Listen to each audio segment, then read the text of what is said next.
आज की deep dive में हम कबीर दास जी के एक ऐसे दोहे में गोता लगा रहे हैं जो सीधी चोट करता है ना, मतलब सोचने पर मजबूर कर देता है। जी हाँ, बिल्कुल। हमारे पास स्रोत के रूप में ये दोहा है और उसका जो अर्थ दिया गया है वो भी है, और मिशन सीधा सा है कि इसके जरिए सच्ची भक्ति और सिर्फ दिखावे के बीच का जो बारीक फर्क है उसे समझा जाए। सही, बहुत जरूरी विषय है ये।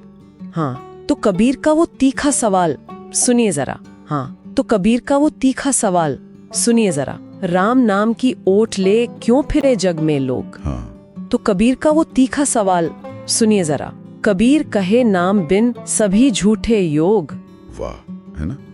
ये पढ़ते ही मतलब मन में आता है कि कबीर यहाँ सीधे सीधे वो बाहरी आडंबर पर उंगली उठा रहे हैं। बिल्कुल।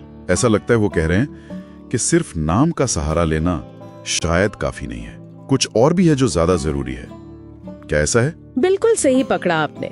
स्रोत में जो अर्थ दिया है, अगर उसे देखें तो कबीर उन लोगों पर कटाक्ष कर रही हैं जो भगवान के नाम को बस एक ढाल की तरह इस्तेमाल करते हैं। अच्छा, ढाल की तरह। हाँ।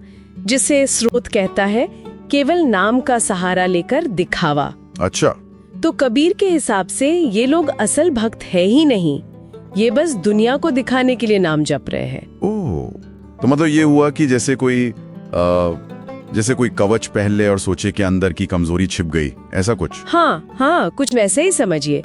यहाँ जो आकर्षक बात है ना, वो ये कि कबीर उस समय की और शायद आज की भी जो दिखावती आध्यात्मिकता है उसको सीधी चुनौती दे रही हैं। वो साफ कहती हैं कि असल चीज है नाम का सच्चा जप और भक्ति। सच्चा जप और भक्ति। जी, यानी मन से पूरी श्रद्धा से ईश्वर को याद करना।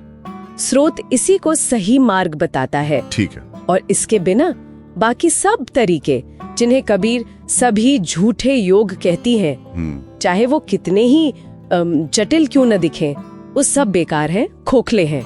लेकिन एक सवाल आता है मन में, क्या इसका मतलब ये है कि कोई भी बाहरी अभ्यास, जैसे मान लीजिए माला फेरना या तीर्थ जाना, ये सब व्यर्थ है, बिल्कुल बेकार?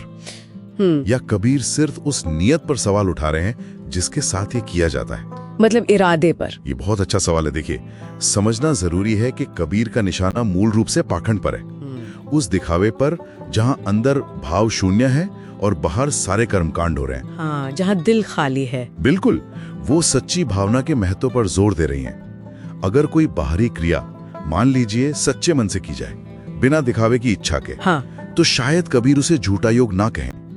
उनका विरोध तो उस ओट से है, उस आड़ से है जो नाम का सहारा लेकर अपनी असलियत छिपाने के लिए इस्तेमाल होती है। अच्छा, तो ये ओट शब्द बड़ा महत्वपूर्ण है यहाँ। जी हाँ, और अगर हम इसे थोड़ी बड़ी तस्वीर में देखें तो ये कबीर की वाणी की खासियत है और भक्ति काव्य की भी एक बड़ी पहचान है।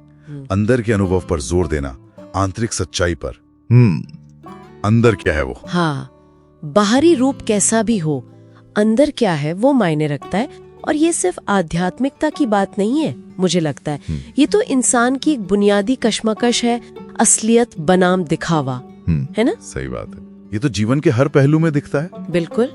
तो अगर निचोड़ निकालें, तो कबीर का निचोड़ ये है कि सच्ची भक्ति दिल का मामला है, ये जुबान का दिखावा या कर्मकांड का आडंबर नहीं है। असली वजन जो है वो अंदर की लगन और सच्चाई का है। एकदम सही कहा। और यहीं से मुझे लगता है वो गहरा सवाल उठता है जिस पर हमें सोचना चाहिए। हाँ। कौन सा सवाल? कि आज की इस दुनिया में जहाँ बाहरी प्रदर्शन इतना मायने रखता है, सोशल मीडिया का जमाना है। हाँ, बिल्कुल। तो कोई इंसान सच्ची भक्ति और महज दिखावे के बीच फर्क कैसे करे? मुश्किल है। और इससे भी मुश्किल सवाल, अपने ही अंदर इस फर्क को कैसे पहचाने कि मैं जो कर रही हूँ या कर रहा हूँ वो सच में भक्ति है या सिर्फ एक आदत या दिखावा। वाह, ये तो सच में सोचने वाली बात है। जी, ये एक सवाल है जो कबीर हमारे लिए छोड़ गए हैं मनन करने के लिए।